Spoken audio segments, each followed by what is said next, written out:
welcome back to the channel. Welcome back to Daily Porcupine, the ultimate Kotoko fan channel. If you're new here, you know what to do. Subscribe and hit that notification bell. Now, that defeat hurt me. That King Faisal defeat really hurt me because I felt we had the opportunity to rotate the team and continue with the momentum, the winning momentum we had. But our defense just disgraced us yesterday. I think if I'm rating that defense over 10, 2 will be generous. 1 over 10 will be what I'll give the defense because the 2 counter attacks they had in the first 20 minutes, they scored. The right back and the left back was non-existent. It's normal for the left back and the right back to move forward to aid the attack, but when it happens, check all the top clubs, when the right back and the left back move forward, the midfielders will have to cover for them. That didn't happen yesterday. Look at the highlights, you see that they had the chance from the left side at the beginning, and then they move forward and pass the ball. The same thing in the second goal, and I was very disappointed, especially the third goal. I was disappointed in Samuel Appiah because he didn't cover. He didn't, how will I put it? As a defender, you should be expecting them to pass the ball.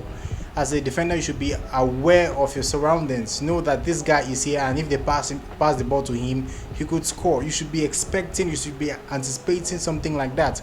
That didn't happen yesterday, and Samuel Appiah played horribly. I think Prosperity removed him, and I don't think you'll be seeing the starting lineup anytime soon.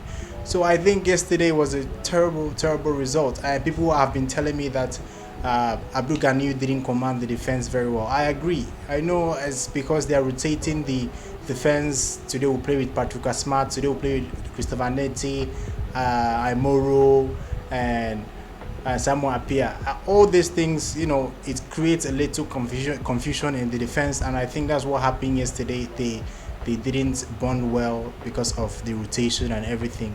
I'll have to blame the entire defensive team, and I'll have to blame them for not taking actions to organize the defense in that first goal. I thought we lost the game in the first half because King Faisal, they came with a plan to get the ball, to tackle, put pressure on us, get the ball and hit us with the counter attack, and that was what happened. It happened very well, and they played very well. Their midfield were just, their main aim was to just collect ball from us, pass for their wingers or the attackers. They take the ball, run and pass the ball. We created everything for them. The way we positioned, the way we tried to track, we didn't even track. I think the first goal, Samuel Appiah was checking to see if the guy was going to dribble and score.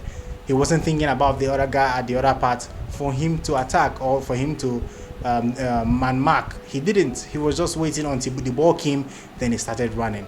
Then the third goal, he went to hold the other guy and he forgot someone was in his back. As a defender, if you are holding this one, you point another player, you call another player, this is the other person at my back, hold him, he's free. That was why when the ball came to Zubairu Ibrahim, I was devastated because I knew he was going to score. Razak came in, he came out to try to block the ball the way he did against Kerala United. Unfortunately, Zubairu scored, and that was a very terrible defeat. It was painful, I will tell you that. It was painful because we tried our best to get the result. We had a very spectacular chance to get the 3-3 from Mbella. Mbella missed a free header, and I think he's not ready yet to play for Kotoko. I think they should give him more time to build himself and training before giving him the first team experience. I think Mfwege was extremely good. Mfwege was good. I think he was the best player yesterday. Fabio Gama was unplayable. He did everything he could to pass the ball, to create chances. He also created a chance. Mfwege scored, and the referee, the referee had the opportunity to allow that Mfwege goal, but the linesman said it was an offside. The VAR, they checked to cancel the penalty. They didn't use the VAR, yes, imaginary VAR. They didn't use the imaginary VAR to check the Mfwege opportunity to see if it was an offside or not. But it was a terrible officiating by those officials. They were confused. They couldn't make a standing decision. They were just confused and couldn't control the game very well. And I think they should be ashamed of their performance in that particular game yesterday.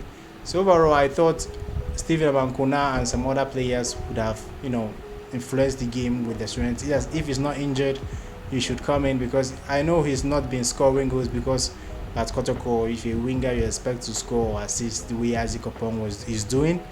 I think Amankona offers threat to the defense because of his strength and his ability to, walk into the box with the ball. So I think if he's fit enough, he should be playing instead of other players that are not offering much to the team. Amankona has experience in the Ghana Premier League. I think he should be playing if he's fit enough. So that is my assessment of that particular game.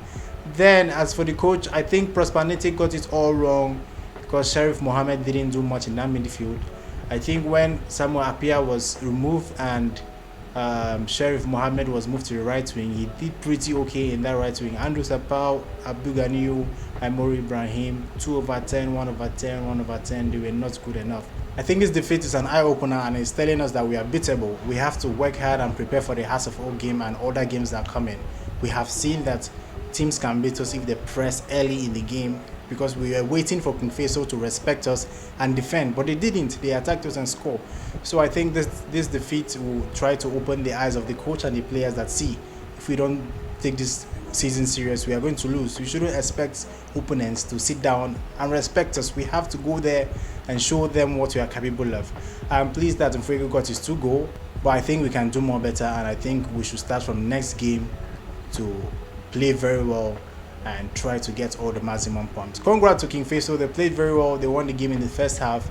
We gifted them that 3rd goal. Nobody was marking Zubairu and he had the opportunity to score. So I think if we work hard, if we try to work together as a team, if the defense is more commanding, we are going to overcome the upcoming obstacles in the next game. So I think that's all for today. I would like to know your thoughts. Most of you have been complaining about the defense this morning. Every comment I've been seeing, everyone that's been tweeting me, commenting on Facebook, everybody's talking about Abdul Ganiyu didn't command the defense. I know, I agree with you guys, he didn't, and that is what you should work towards on in the next games and in the training grounds. So I agree with you all, the defense was not good enough against King Faisal. So I think that's all for today. If you haven't subscribed, please do it right now and hit that notification bell. Till next time guys, goodbye.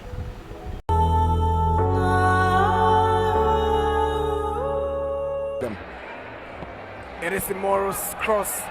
Frank Watson makes a mistake and Bafwe doesn't clear it. Kotoko pulls one back. It is Mfuege, the Cameroonian, who pulls one back for Asante Kotoko. Just 1 minute into second half football. Back in it. There's a big goal in the context of this game. Goalkeeper disappointing here because there's no communication between him and his defender there. I think it was Abdul Latif. The two of them clashing there, and the goalkeeper drops the ball. And with the header from Watson is Satizen one, but it's cleared off the line. But